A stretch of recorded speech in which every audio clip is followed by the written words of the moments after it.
Well, I guess the first question really I had was just, 2 days on, how are you feeling? How's the staff feeling? How's just everything going?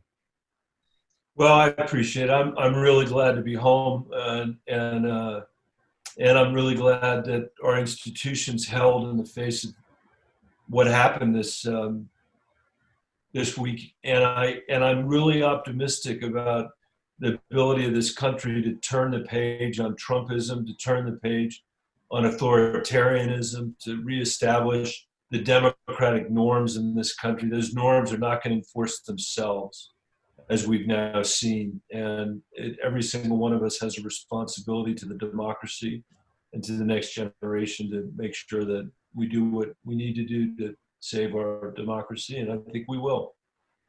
And obviously, the hot talk at the moment is obviously about the 25th Amendment and impeachment. And I know yesterday you said that you'd support Vice President Pence invoking the 25th Amendment. If he doesn't, which it sounds like so far, Speaker Pelosi and Minority Leader Schumer haven't heard a lot back from him.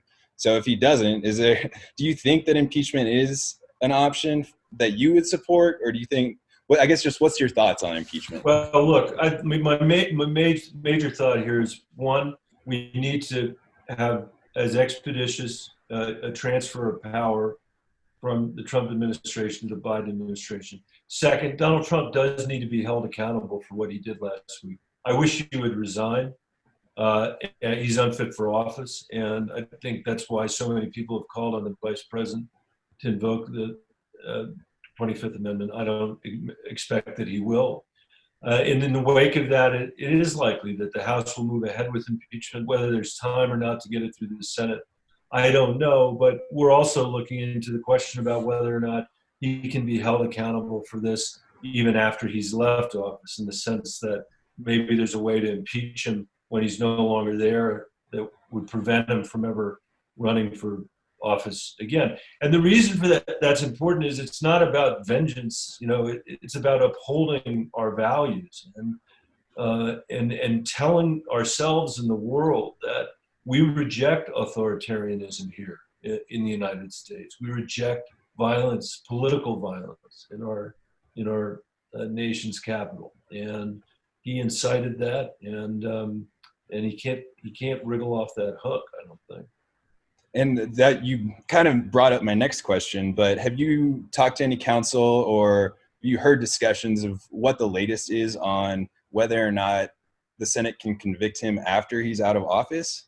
We're definitely having those conversations, and I can tell you, it's not just Democrats that are having those conversations. It's Republicans as well. So we'll have to see. Obviously, anything we do needs to comply with the Constitution, and it's important for us to make sure that we take, that we do the hard work. We're pretty urgent about it, so we'll see what we learn over the weekend. What have you been hearing from Republicans generally? Because you seem to talk to a lot of Republicans fairly often in the years that I've known you, and it seems like we've got this one side that has this sane, fluid idea that it's not really a partisan issue, and then you still have some other Republicans seemingly wanting to die on this hill. What are you hearing from the other party? I mean, I think what says it all is the vote the other night at the Senate that we took. First of all, we were all taken out of the Senate. We were taken to another office building.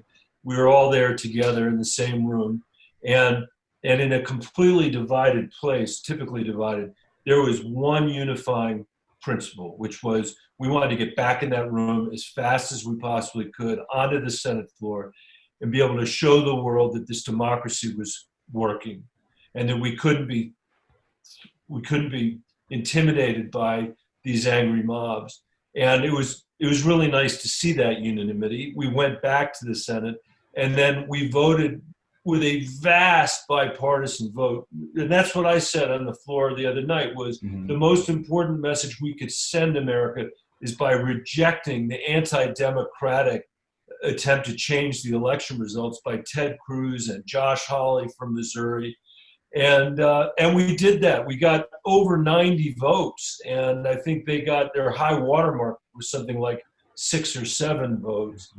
That was a real demonstration, I think, of a bipartisan view that the president just had gone too far, and that we had to turn the page, and we had to protect our democracy, and that's what we did. But it's fragile. We know that now, and as we go into this next administration, my hope is that he will continue to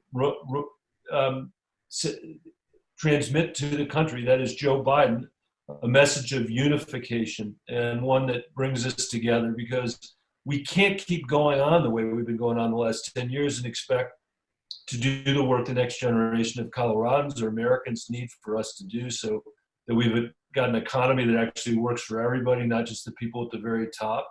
And so we've got systems of education and healthcare and transportation that give people a chance to participate meaningfully in the economy and in the democracy. And one party is not going to be able to do that by themselves. We need both parties working together.